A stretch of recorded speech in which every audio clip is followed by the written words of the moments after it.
Hey guys, welcome to our YouTube channel. तो guys, आज हम बताएंगे कि पैंट से नाप कैसे लेते हैं। तैयार हुई पैंट से कैसे नाप लेते हैं तो ये हम बताएंगे। तैयार पैंट है ये, तो इससे हमें पैंट रेडी करनी है, तो इसका नाप हम कैसे लेंगे तो ये हम आपको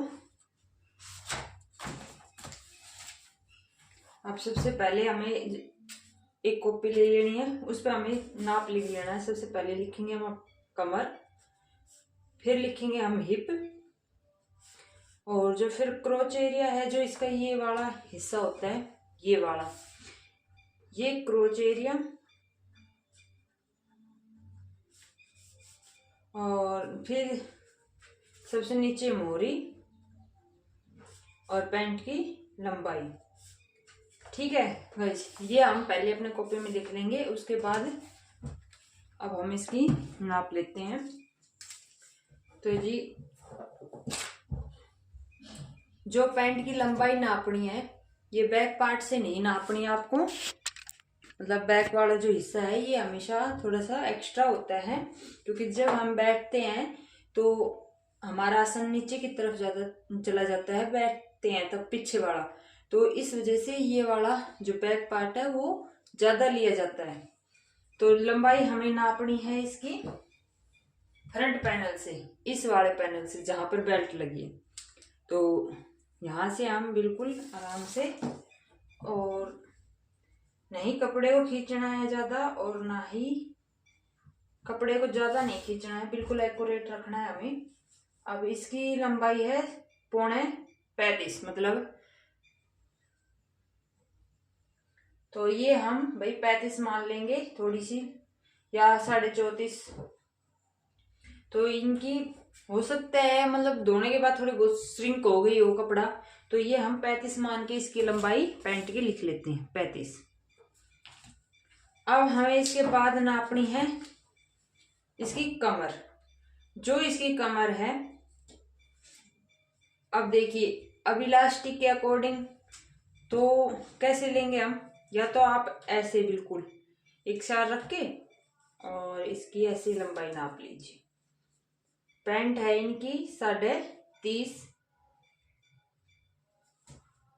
सॉरी कमर है इनकी 30.5, 15, और मतलब थर्ड पार्ट आ रहा है 15.25 इंच।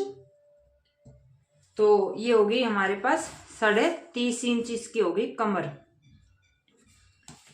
या फिर आप जैसे कि ये वाला जो बेल्ट है, बेल्ट हम अब कई हिप के अकॉर्डिंग रख लेते हैं, कई कमर के अकॉर्डिंग ये वाली बेल्ट डालते हैं, मतलब कपड़े को, तो उस हिसाब से भी आप रख सकते हो। ये रेडी नाप है, और हमें जो अपनी सिलाई का है वो हमें एक्स्ट्रा रखना है इसमें। ये नहीं है कि आप रेडी नाप को ही नाप के और फिर कटिंग कर लो, तो उसके बाद तो पैंट आपकी टाइट होनी ही होनी है। तो जैसे कि ये हमने आगे की बेल्ट नापी है, तो आगे की बेल्ट इनकी निकली है 16.5 इंच, मतलब 33 इंच। तो कमर रेडी तो इनकी हमें करनी है 30.5 इंच, और वैसे आगे का जो इन्होंने कपड़ा ले रखा है वो ले रखा है 16.5 इंच, मतलब 31 इंच के अकॉर्डिंग।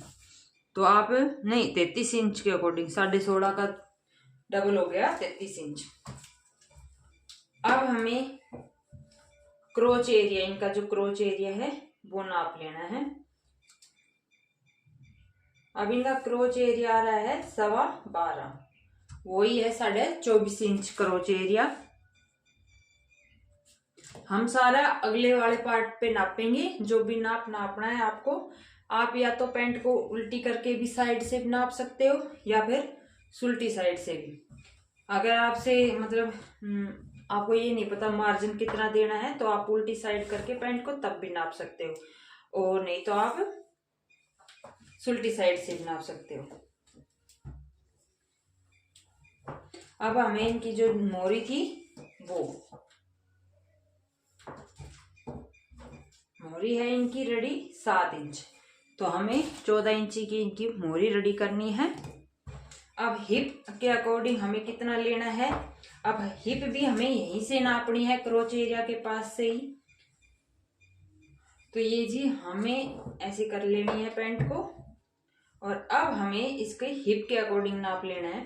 वो क्रोच एरिया का ले लिया था फ्रंट से, अब ये टोटल आ गया 13 इंच, मतलब 26 एक साइड में आएगी इनकी हिप। तो हमें 26 इंच के अकॉर्डिंग इनकी हिप रेडी करनी है, जिसमें इसकी लूजिंग भी आ गई है। और अब हम इसको उल्टा कर लेते हैं, एक बार आपको बता देते हैं कि भाई मान लें कैसे करें, क्या करना है आपको। अगर उल्टी साइड से आप, ये वाली पॉकेट वाली साइड है तो जी, अगर फ्रंट पैनल से 2 इंच की आपको लूजिंग लेके चलनी, क्योंकि जो फ्रंट पैनल है वो एक्यूरेट रेडी होता है, और जो बैक पार्ट होता है उसमें 2 इंच की हम लूजिंग देते हैं। तो ये हमारा जो इन्होंने रेडी कर रखा है 12 इंच पे इन्होंने रेडी कर रखा है, ठीक है। और 13 इंच आ रहा है बैक पार्ट को लिख के। तो आपको 24 इंच मतलब 48 इंच के अकॉर्डिंग आपको इसको रेडी कर लेना है कि ये वाला पार्ट। तो ये आगे 12 इंच के अकॉर्डिंग हम कपड़े को फोल्ड करके तब हम इसकी कटिंग करेंगे।